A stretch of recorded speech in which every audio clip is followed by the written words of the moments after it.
So I've got the machine tilted back, and this is what we want to kind of be looking at, and you want it down in this bottom sort of range here.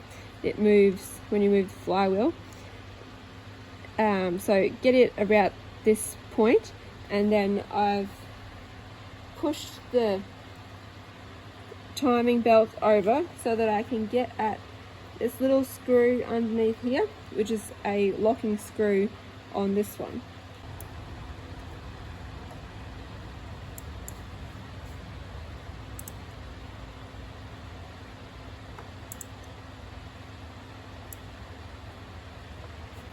And then to increase the sensitivity of the clutch, we will turn this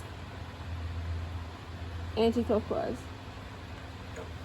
I haven't worked out a precise sort of spot for it to be at its sensitive point, but it seems like when this is a bit loose that it works a bit better.